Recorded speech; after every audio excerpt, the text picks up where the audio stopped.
व्याख्यान में अंतर्धौ येन दर्शनम इच्छति, इस अपादान से संबंधित कारक के विषय में हम चर्चा कर रहे थे और काशिकाकार के अनुसार आपके सामने मैं व्याख्या प्रस्तुत कर रही थी कि जब छिपने के सामग्री या छिपने का स्थान प्राप्त हो रहा हो, उस समय जिस से भी छिपने की इच्छा होगी, दिखाई ना देने की इच्छा होगी, उसकी अब उस कारक की अपादान कारक संज्ञा होगी। अब यहाँ पे उदाहरण के लिए मैंने अभी आपको मातुर निलीयते उदाहरण संभवतः विस्तार से स्पष्ट किया है कि माँ से बच्चा जो है छिप रहा है, और दृश्य में भी मैंने दिखाया कि केवल माँ से छिपने की इच्छा होने से अपादान कारक नहीं होगा जिससे छिपने की इच्छा हो, लेकिन जब व्यवधान कोई प्राप्त हो रहा हो, बीच में कोई रुकावट वाली चीज़ नज़र आ रही हो, तो छुपना चाहे तो भी यहाँ पे अपादान संज्ञा होती है। जैसे एक उदाहरण आपके सामने है, उपाध्यायात अंतर्धत्ते। उपाध्याय से वो अंतर्धत्ते में छिपता है या छिपने की इच्छा करता है। तो यहाँ उपाध्याय से जो है छिपने की इच्छा कर रहा है, या उपाध्यायात निलीयते, उपाध्याय से वो छिप रहा है। तो यहाँ पे अर्थ क्या है कि मुझे उपाध्याय देख ना ले, इसलिए वो अपने आप को छिपाता है। और यहाँ ये तभी अपादान होगा जब उसको छिपने के लिए कोई स्थान होगा। तो ये स्वयं हम समझ लेंगे कि यदि अपादान कारक है और पंचमी विभक्ति का प्रयोग है, तो अवश्य ही जो छात्र है, जो बालक है, वो कहीं ना कहीं उसको ऐसी जगह छिपने की मिल गई है। छिपने की जगह मिल जाने पर ही तो वो उसको ये होता है कि टीचर जो है, उपाध्याय जो है, वो उसको देख ना ले, उसकी इच्छा होती है। तो यहाँ इसलिए उपाध्याय अपादान है, और अपादान होने के कारण ही यहाँ पंचमी विभक्ति का प्रयोग किया गया है। तो अर्थ क्या है, माम उपाध्यायो द्राक्षित इति निलीयते। अवग्रह का चिन्ह होना चाहिए, अद्राक्षित। तो उपाध्याय मुझे देख न ले, इसलिए वो छिपता है, छिपने की इच्छा करता है। अब यहाँ पे देखिए कुछ शब्द जो प्रयोग किए गए थे इस सूत्र में, तो उनमें एक था अंतर्धौ। तो अंतर्धौ का अर्थ स्पष्ट करते हुए काशिकाकार ने लिखा है कि अंतर्धौ इति किम, ये कहने का क्या प्रयोजन है। तो उसका उदाहरण दिया, चौरान न दिदृक्षते, अर्थात वो चोरों को दिखाई देना नहीं चाहता। तो यहाँ पे देखिए, देखने की ना दिखाई देने की इच्छा तो इसमें है, और जिससे छिपना चाह रहे हैं, जिस इच्छा कर रहे हैं, वो चोर शब्द भी यहाँ पर है। लेकिन उस चोर शब्द की अपादान संज्ञा नहीं हो सकती है। क्यों नहीं हो सकती है? इसलिए नहीं हो सकती है कि यहाँ पे चोर से जो छिपने के लिए कुछ ऐसा निमित्त साधन है नहीं, बस इच्छा मात्र है कि उसे चोर उसे देख न सके। तो अब हमें कैसे पता चलेगा? देखिए, उपाध्यायात अंतर्धत्ते हमने कहा, लेकिन चौरान न दिदीक्षते आया, वहाँ भी अंतर्ध्यान का शब्द है नहीं है, और यहाँ भी नहीं है। लेकिन हम प्रयोग को देखकर, जब उपाध्याय अपादान है और पंचमी विभक्ति का प्रयोग है, तो ये स्पष्ट हो जाता है कि अंतर्धौ, अंतर्हित होने का साधन वहाँ पे विद्यमान है। वो किसी चीज़ के पीछे छिप रहा है, और छिप कर ये चाहता है कि वो उसको देख ना ले कोई। लेकिन अगर मैंने कहा शत्रुओं से छिपता है, या शत्रुओं को दिखाई नहीं देना चाहता, या चोरों को दिखाई नहीं देना चाहता, तो इसका द्वितीय अगर कर्म का इसको कहा गया है, तो कर्म के रूप में होने के कारण ये समझ में आ जाना चाहिए कि यहाँ पर चोरों से छिपने के लिए कोई ऐसी जगह नहीं है जिस के पीछे जाकर छिप कर वो कहे कि वो चोरों को दिखाई ना दे, इच्छा करे। तो संभवतः ये अंतर्धव का अर्थ स्पष्ट हो जाना चाहिए। और फिर इच्छति शब्द का प्रयोग। अब इसमें इच्छति का करने का क्या प्रयोजन है? अदर्शन इच्छायाम सत्याम सत्य विदर्शने यथा स्यात्। तो इच्छति शब्द का प्रयोग कैसे क्यों किया? क्योंकि यदि केवल यही शब्द हो जाता है कि अंतर्धौ येन दर्शनम, अर्थात छिपने का आधार या निमित्त सा होने पर जिससे अदर्शन होता है, तो वो तो पूर्व से ही चला आ रहा है कि वो अपादान, वो कारक अपादान कहलाता है। तो पुनः यहाँ पे इच्छति कहने का क्या प्रयोजन है, जिसकी आवश्यकता यहाँ इस अर्थ में नहीं प्रतीत हो रही है। तो इसके लिए कहा कि जैसे कहा कि उपाध्यायात अंतर्धत्ते या उपाध्यायात निलीयते, निलीयते तो छिपना। अब उपाध्याय से वो छिप रहा है, ठीक है, लेकिन दिखाई दे गया। देखिए छिपने का निमित्त भी है, ये बालिका जो मैंने दृश्य में दिखाई है, ये बालिका इस पर्दे के पीछे छिप रही है, लेकिन छिपते समय या किसी भी प्रकार से किसी भी रूप में माता को वो दिखाई दे गई, माता को पता चल गया कि ये यहाँ पे छिपी हुई है। तो यहाँ पे अदर्शन की इच्छा तो है ना उसकी, अगर किसी कारणवश वो दिखाई दे जाती है, लेकिन उसके इच्छा उसके अंदर अदर्शन की है कि दिखाई वो ना दे। तो जहाँ पर अदर्शन की इच्छा हो लेकिन दिखाई दे जाए वो किसी कारणवश, तो वहाँ पर भी अपादान कारक हो जाए, इसके लिए इच्छति शब्द का प्रयोग किया गया है। तो इस प्रकार से सूत्र में जितने भी शब्द हैं आचार्य पाणिनि ने उनका विशेष कोई प्रयोजन देखकर ही उनका प्रयोग किया है, जिसको काशिकाकार ने अपने व्याख्या के माध्यम से स्पष्ट किया है। अब अपादान कारक से संबंधित अन्य अगला सूत्र आपके सामने है, आख्यातोपयोगे। इसमें देखिए दो पद हैं, आख्याता और उपयोगे।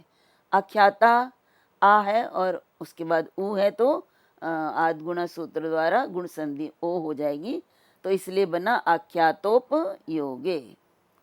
तो अब इन दोनों पदों का अर्थ क्या है, देखिए आख्याता ये प्रथमा विभक्ति का रूप है, उपयोगे ये सप्तमी विभक्ति का प्रयोग है। तो यहाँ पे अर्थ होता है आख्याता प्रतिपादयता, प्रतिपादयिता, उपयोगे नियम पूर्वकम विद्या ग्रहणम उपयोग कहलाता है। तो उपयोगे साध्यम च आख्याता तत्कारकम अपादान संज्ञम भवति। देखिए क्या है कि आख्याता किसको कहते हैं, आख्याता कहते हैं जो कि तुम्हें नियम पूर्वक तुम्हें विद्या का, किसी भी चीज़ का ज्ञान कराता है, अध्ययन कराता है, उसको आख्याता बोलते हैं। और जिसको कहा प्रतिपादयिता, प्रतिपादयिता मीन्स किसी विषय का प्रतिपादन करने वाला, किसी विषय पर अपनी बात रखने वाला, लेकिन नियम पूर्वक। ये नहीं है कि आज हम बैठे और किसी ने अपनी बातें बता दी, उसके बाद हम उनके साथ नहीं दोबारा बातचीत हुई, तो ये नियम पूर्वक नहीं है। जो नियम पूर्वक बातें बताता हो, शिक्षा देता हो, अध्ययन कराता हो, उसको आख्याता कहते हैं, ठीक है। और आख्याता प्रथम पुरुष है, तो इसका मतलब है उस आख्याता की ही कोई संज्ञा होगी। अब ये तो हो गया, लेकिन अगला का उपयोगे। तो आख्याता की आख्याता जो कारक है उसकी अपादान संज्ञा होती है, तो आख्याता अपादान कारक कहलाता है। कब कहलाता है ये देखना जरूरी है। उपयोगे, उपयोग का अर्थ होता है नियम पूर्वक विद्या ग्रहण करना, उपयोग कहलाता है। उपयोग शब्द का अपना विशिष्ट अर्थ है, और वो अर्थ है कि नियम पूर्वक विद्या का अध्ययन करना। तो नियमता देखिए बहुत इम्पोर्टेंट, बहुत स्पष्ट है कि नियम पूर्वक लगाना बहुत ही आवश्यकता है। आज मैंने अपनी बात किसी के सामने रख दी और फिर मिले जब कभी बात दोबारा छेड़ी तो फिर से अपने मत उस पर रख दिए, वो नहीं है यहाँ पे अर्थ। नियम पूर्वक जब अध्ययन किया जाता है, कोई बात सीखी जाती है, तो उसी को ही उपयोग कहते हैं।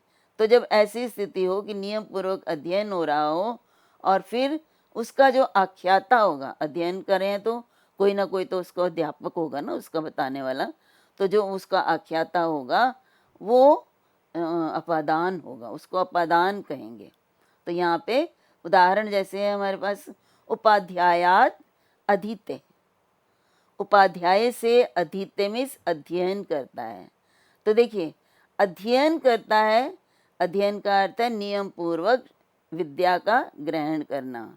और ये हमारे सामने हो गया कि नियम पूर्वक जब विद्या का ग्रहण होता है या किसी भी ज्ञान की प्राप्ति होती है, नियम पूर्वक होती है, तो जो आख्याता होता है, जो ज्ञान देने वाला होता है, वो कारक अपादान कारक कहलाता है। तो यहाँ पे जब हमने कहा कि उपाध्यायात अधीते, तो उपाध्याय से नियम पूर्वक अध्ययन क्रिया हो रही है, एक दिन नहीं हुई है। नियम पूर्वक उपाध्याय से प्रतिदिन क्या हो रही है, अध्ययन की क्रिया हो रही है। इसलिए यहाँ पर उपाध्याय अपादान है, और अपादान होने के कारण इसमें पंचमी भक्ति का प्रयोग किया गया है। तो इस प्रकार से उपाध्यायात जो है अधीते, ये अधीते अधिपूर्वक ईंग धातु से लट लकार प्रथम पुरुष आत्मनेपद में अधीत्य बनता है, और उपाध्याय से पंचमी भक्ति में घसी लगाया जाता है, और ये हमारे सामने उपाध्यायात शब्द जो है वो निष्पन्न होता है। तो इस प्रकार से हमने स्पष्ट किया कि आख्याता की अपादान संज्ञा होती है। तो एक उदाहरण तो मैंने अभी आपको दिया, इसी तरह दूसरा उदाहरण उपाध्यायात आगमयति।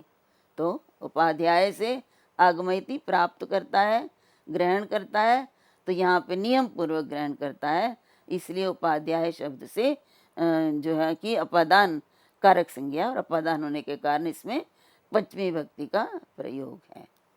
अब सूत्र में जो शब्द प्रयुक्त किए गए हैं ना, एक तो आख्याता और एक उपयोग है, तो इनका अर्थ भी जानना अनिवार्य है कि ये शब्द आचार्य पाणिनि ने किस अर्थ में प्रयुक्त किए हैं और उनके उदाहरण किस प्रकार से हमें प्राप्त होते हैं। तो यहाँ पे देखिए, हम जो कहते हैं ना कि अधीते, तो उपाध्यायात अधीते, तो उपाध्याय का क्या अर्थ है। देखिए, कोई भी किसी को कुछ भी सिखा सकता है, लेकिन नियम पूर्वक जो सिखाने वाला होता है ना, उसी को अपादान होते हैं। तो यहाँ पे उपाध्याय जो है ये नियम पूर्वक शिक्षा दे रहा है, ज्ञान दे रहा है। तो उपाध्याय शब्द का भी जो यदि हम अर्थ देखें तो वही होता है उपेत्य अस्मात् अधीयते इति उपाध्याय, अर्थात उपेत्य, उपेत्य का अर्थ होता है पास जाकर जिससे अधीयते, उपसर्ग पूर्वक ईंग धातु है, जिसका अर्थ होता है अध्ययन करना, पढ़ना, प्राप्त करना। तो फिर नियम पूर्वक जिसके पास अध्ययन किया जाता है, पास जाकर, पास रहते हुए, उसे उपाध्याय कहते हैं। और नियम पूर्वक अध्ययन करना जो है इसमें आवश्यक होता है, तो इसलिए उपाध्याय अपादान है, और अपादान होने के कारण इसमें पंचमी का प्रयोग किया गया और उपाध्यायात हुआ। ये उपसर्ग पूर्वक अधि, उप और अधि दोनों उपसर्ग हैं, और इंग धातु है। तो यहाँ पे इंग धातु जो है उसको शब्द में परिवर्तित किया गया ना, पद बनाया उपाध्याय, तो उस पद बनाने के लिए इसमें घई प्रत्यय का प्रयोग किया गया, तद्धित प्रत्यय, और घई प्रत्यय के प्रयोग करने से उपाध्याय शब्द निष्पन्न होता है। और उपाध्याय शब्द को पद में परिवर्तित करने के लिए इसमें उपाध्यायात पंचमी भक्ति का प्रयोग करके यहाँ हमने आपको उदाहरण स्पष्ट किया। अब अध्ययन कहाँ से, अध्ययन क्या होता है, तो अध्ययन है गुरु उच्चारणम, कि गुरु चरणों में रहकर अध्ययन करना, नियम पूर्वक करना। देखिए, जब तक नियम पूर्वक नहीं होगा वो अध्ययन नहीं कहलाएगा।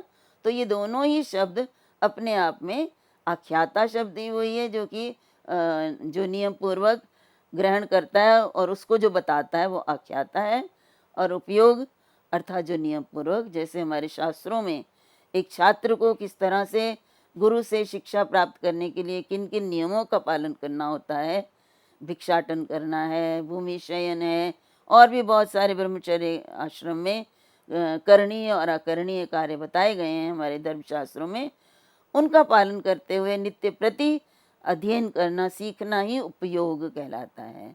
और उसमें जो नियम पूर्वक शिक्षा ग्रहण करने में जो आपको शिक्षा देने वाला होता है वो अपादान कहलाता है, और उसमें पंचमी भक्ति का प्रयोग किया जाता है। तो इस प्रकार से इस सूत्र की व्याख्या मैंने आपके सामने प्रस्तुत की।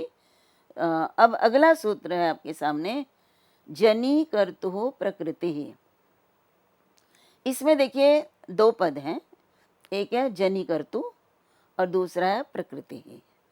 अब काशिकाकार ने पहले जनी कर्तु हो इसका अर्थ स्पष्ट करते हुए कहा, जनेह कर्ता, जनी कर्ता बनता है, जनी कर्ता, जनेह कर्ता, यहाँ पे समास है, षष्ठी समास।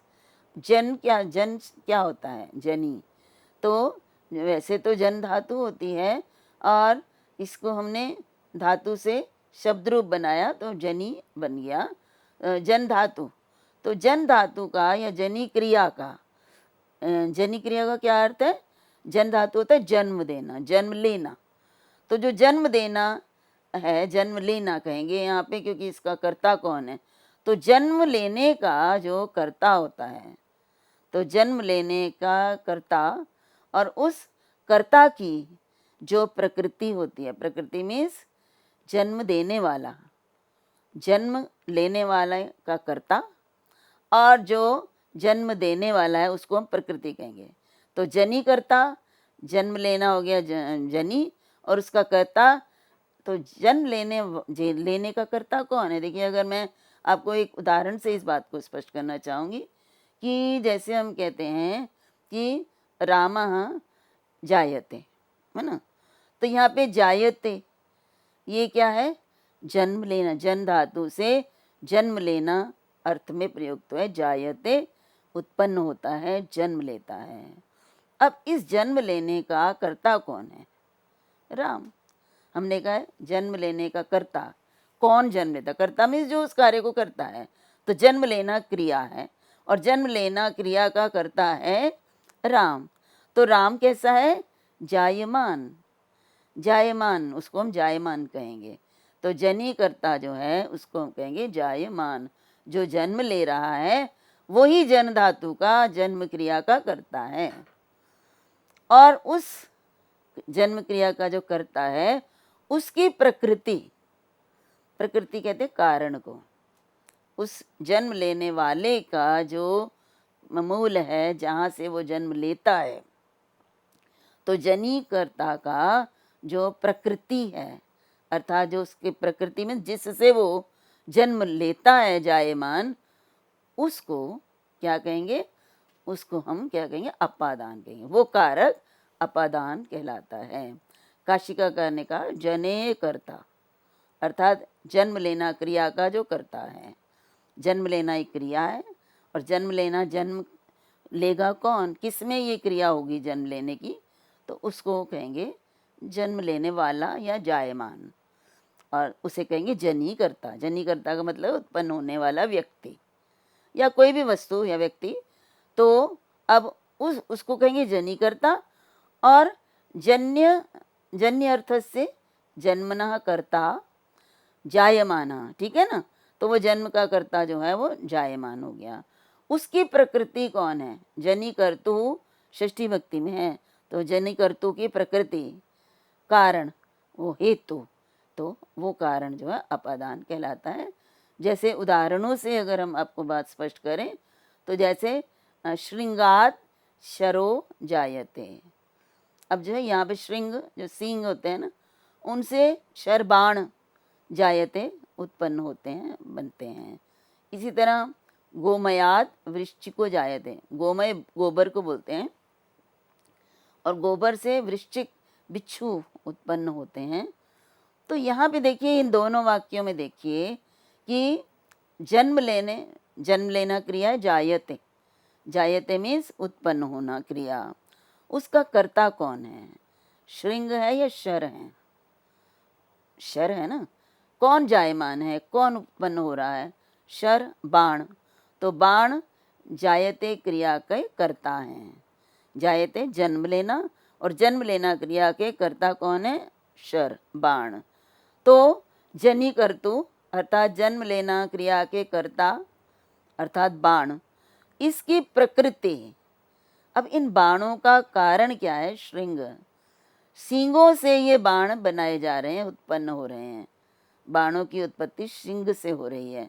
तो यहाँ श्रृंग क्या है? उन बाणों की प्रकृति है जिनसे वो उत्पन्न हो रहे हैं, उनका ये कारण है श्रृंग। तो इसलिए श्रृंग क्या है? अपाकारक है, अपादान, और इसीलिए श्रृंगात, ये इसमें पंचमी विभक्ति का प्रयोग किया गया है।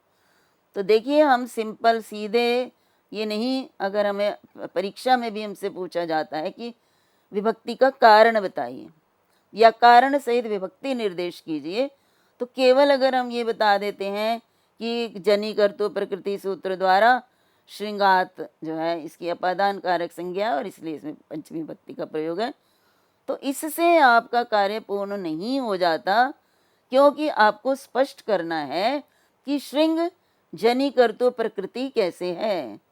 तो इसके लिए हमें जनि कर्ता भी, जनि जन्म क्रिया और उसका कर्ता और उसका मूल कारण श्रृंग है, इसलिए श्रृंग जो है अपादान है और अपादान होने के कारण इसमें पंचमी विभक्ति का प्रयोग है। यदि हम इस प्रकार से स्पष्ट करेंगे तभी हम अर्थ को या कारक को पूर्ण रूप से स्पष्ट कर पाएंगे। इसी तरह यहाँ गोमयात वृश्चिको जायते, जायते जन्म लेना क्रिया। अब इस जन्म लेना क्रिया का कर्ता कौन है? कौन उत्पन्न होता है? तो वृश्चिक, बिच्छू। तो वृश्चिक जो है वो जन्म लेना क्रिया का कर्ता है। और इस कर्ता, ये कर्ता कहाँ से पैदा हो रहा है, कहाँ से निकल रहा है? गोमय से, गोबर में से। तो गोमय जो है ये इस कर्ता का हेतु है, इसका जो है कारण है, इसका मूल है। इसलिए हेतु भी नहीं कहेंगे, मूल या कारण कहेंगे। इसलिए गोमय जो है इसकी अपादान संज्ञा है। अब यहाँ पे देखिए, एक इसमें बहुत ही जो है रोचक शब्द है प्रकृति, और ये बड़ा ही दार्शनिक। देखिए, आचार्य पाणिनि बहुत बड़े दार्शनिक भी थे, और शब्द ब्रह्म का जो सिद्धांत आचार्य भर्तृहरि ने अपने वाक्यपदी में प्रतिपादित किया, उसका मूल जो है आचार्य पाणिनि की अष्टाध्यायी है। और इसी के आधार पे महाभाष्यकार ने भी शब्द से के संबंध में जो चर्चा की है, उनका आधार भी ये आचार्य पाणिनि के सूत्र हैं। तो यहाँ पर देखिए, दार्शनिक दृष्टि से इस प्रकृति शब्द को यदि हम देखें तो इसका बहुत अधिक महत्व है। तो इसलिए काशिकाकार भी इसको इस प्रकार से स्पष्ट करते हैं कि अथ प्रकृति ग्रहण किमर्थम। अब आचार्य पाणिनि ने प्रकृति का क्या प्रयोग करने को की आवश्यकता क्यों समझी है? क्योंकि यावता ध्रुवम इत्यनुवर्तते। देखिए, ये सूत्र जो है सारे जो इनका पहला सूत्र है ध्रुवम अपाय अपादानम, उसी के अंतर्गत ये आगे सूत्र आ रहे हैं। तो ध्रुवम शब्द की अनुवृत्ति यहाँ पर भी है, तो इस सूत्र में भी ध्रुवम की अनुवृत्ति आ रही है। तो जब हम कहते हैं जनु कर्ता, जनि कर्ता, जन्म क्रिया जो है उसका जो कर्ता है, उसका जो उसमें जो अवधिभूत है उसकी अपादान संज्ञा है, तो हमारा काम हो जाता है। जन्म क्रिया का कर्ता है, उसमें अवधिभूत कौन है, कहाँ से जन्म ले रहा है वो? तो यहाँ पे हम कहेंगे गोमय और श्रृंग हैं, श्रृंग से ही तो वो जन्म ले रहा है। तो जनि कर्तु कर्ता का जो मूल है वो श्रृंग है, उसकी अवधि जो है वो श्रृंग है। इसलिए यहाँ प्रकृति शब्द का प्रयोग क्यों किया आचार्य पाणिनि ने? तो इसका उत्तर जो है वो दार्शनिक दृष्टि से यदि हम देखें तो उसको भी मैं आपके सामने स्पष्ट करूंगी, परंतु अभी काशिकाकार इसमें कहते हैं कि जनि कर्तुर च अवधि कारण में भवति। तो मैंने अभी आपको बताया कि अवधि मीन्स कारण, जहाँ से वो लेता है। तो तत्रांतरेण अपि प्रकृति ग्रहणम प्रकृतेरेव भविष्यति। तो मतलब प्रकृति शब्द का प्रयोग यदि नहीं भी करते हैं तो जनिकर्ता की जो प्रकृति होती है उसका अपादान कारक संज्ञा हो जाती है, क्योंकि ध्रुव शब्द जो है उसकी अनुवृत्ति यहाँ अवधिभूत के रूप में आ रही है। लेकिन इसमें काशिकाकार ने कहा कि नहीं, नई तदस्ति पुत्रात् प्रमोदो जायते इत्यादौ पुत्रादेरपि अपादान संज्ञा यथा स्यात् इत्येवम अर्थम प्रकृति ग्रहणम। अब यहाँ पे उन्होंने ये स्पष्ट किया है कि प्रकृति शब्द का ग्रहण किए बिना यहाँ पे कार्य सिद्ध नहीं हो सकता है, क्योंकि जैसे उदाहरण है हमारे सामने, पुत्रात् प्रमोदो जायते। जैसे पुत्र की उत्पत्ति से प्रमोद, आनंद या प्रसन्नता उत्पन्न होती है। तो यहाँ पे देखिए, जायते है ना, जनन क्रिया, जन्म लेना क्रिया। अब जन्म लेना क्रिया का कर्ता क्या है? प्रमोद। प्रमोद मीन्स आनंद। तो आनंद का जो आनंद की जो उत्पत्ति है, प्रकृति, पुत्र जो है वो तो नहीं है ना। मतलब जन्म लेना प्रमोद का पुत्र से तो नहीं निकल रहा ना, पुत्र के कारण प्रमोद हो रहा है।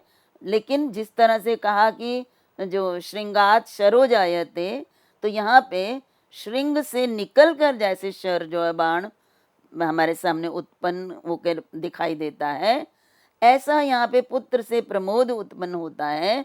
तो ये जो प्रमोद करता है, जन्म लेना का कर्ता, उसकी प्रकृति, उस कारण, उसकी अवधि पुत्र नहीं है। देखिए, पुत्र से प्रमोद अलग होकर नहीं हमारे सामने जो है प्रकट होता। प्रमोद कोई ऐसा नहीं है कि पुत्र के अंदर विद्यमान है जो कि उसको अलग होगा, अवधिभूत है। वृक्षात पत्रम पतति में तो वृक्ष अवधिभूत है और पत्ता गिर रहा है, तो वृक्ष से पत्ता अलग होके गिर रहा है। जैसे पुत्र की में हमने कहा, उधर हम कहते हैं कि शर उत्पन्न हो रहा है, तो वो शर उससे अलग होकर, उसमें से निकल कर उत्पन्न हो रहा है। पुत्र में से प्रमोद निकल कर हमारे सामने आ रहा है। इस रूप में अवधिभूत नहीं है पुत्र।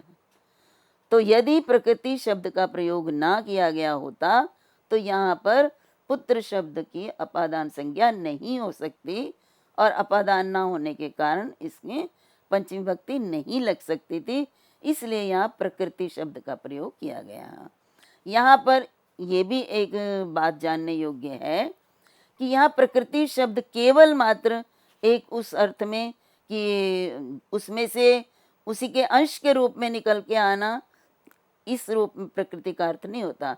प्रकृति दार्शनिक दर्शन में, दर्शन शास्त्र में प्रकृति दो अर्थों में प्रयुक्त की जाती है। एक प्रकृति होती है जो कि मूल प्रकृति होती है, जिसे उपादान कारण कहते हैं, और एक होता है सहकारी कारण। जैसा कि कहा, द्विविधम ही कारणम।